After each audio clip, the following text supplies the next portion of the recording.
Ito po ngayon ang lagay ng bahay ng ancestral home ni Mr. and Mrs. Gregorio Sarol. Ready for occupancy. Ito ngayon ang kanilang garahe.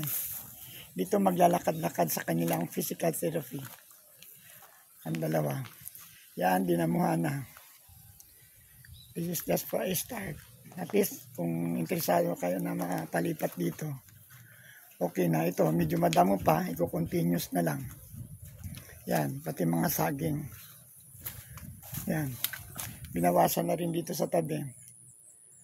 At least, hindi ko lang mabuksan ang kwarto ng nanay ninyo at tatay. Pero kung bukas to sana, nalinis ko na rin. Yan. Nalinis na. Bahay na naman po ngayon. Ayan. Ito. Kaso lang, pumapasok ang tubig 2 araw at 3 gabi.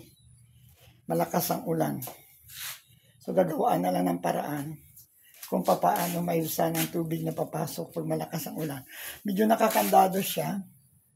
Pero kung open sana to, okay lang. Ang nangyari ngayon, nagtiis lang ako ng pagkain kasi hindi pa ako nakakapagluto. Yan. Ito lang ang kalan, walang kaldero. Ay ito ang uling, kabibili ko lang ngayon bago lang nagka-supply. Ayan, ito naman yung kalentador sana, pero wala, inayos ko na yan. Ayan, malinis lahat yan, ready for occupancy. Ito ang table na ito, kung pwede papinturahan ng salaset. Yan, ito. Yan ang taas, so ito yung backyard. Yan, okay lang. At least pwedeng magamit ulit, sayang naman ang bahay na ito. Naging bahagi ng buhay ng 2 matanda. Yan. Ito ngayon. Yan ang aking pagkain, suman, tapos tinapay. Survive. Minsan binibigyan ako ng kapitbahay ng kanin. O, ito na yung kwarto. Yan. Pwede na dito mag-occupy kayo. Pamasyal ka dito. Yan ang damit ni nanay nyo. Nilaban ko. Kasi nagkakalat lang. Kasi ako pauwi na rin. Gusto ko lang matapos ang aking mission. Yan, konti na lang yan linis. Kayang-kaya na yan. Na mag-aalaga kay nanay ninyo. Yan.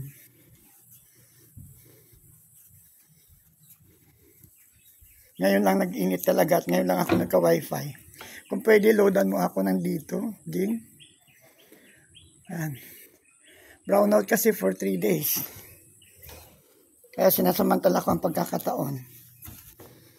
Kahit na umuulan, yan, nililinis ko unti-unti. Ayaw ko kasi masayang ang oras ko. Dahil limitado. Hopefully, makuhanan muna ako ng ng aking ticket back to Mindoro. Okay lang. Gusto ko lang i-share dito nilinis ko. Itong lugar na ito. Dahil dito sila walking ng therapy. Yan. Ito yan, medyo ang tubig pumapasok lang. Yan dito banda. Sayang, kung mayroon sana akong susi, hindi, at least nalinis ko na to ang kanilang kwarto. Wala, hindi ko mapahindihan si nanay mo sa kanyang huling hiling sa akin. Munting hiling. Kasi,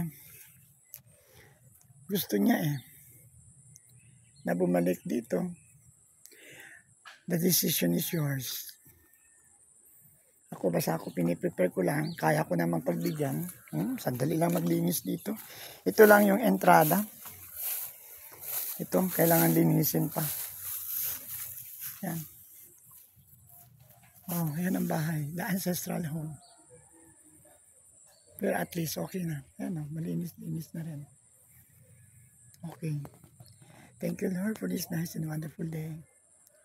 Sa araw na ito, pinagkaloob niyo sa akin.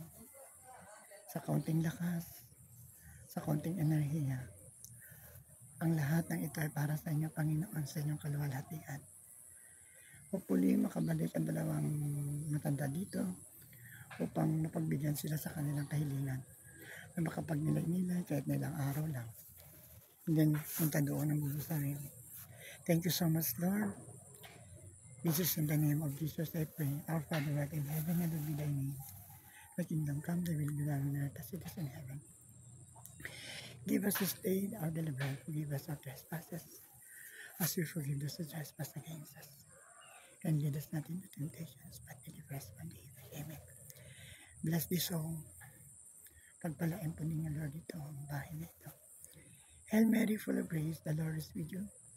Blessed are you among women, and blessed is the fruit of thy womb, Jesus. Holy Mary, Mother of God, pray for us sinners now, and at the hour of our death. Amen. Glory be to the Father, and to the Son, and to the Holy Spirit, as it was in the beginning, is now, and ever shall be, world without end.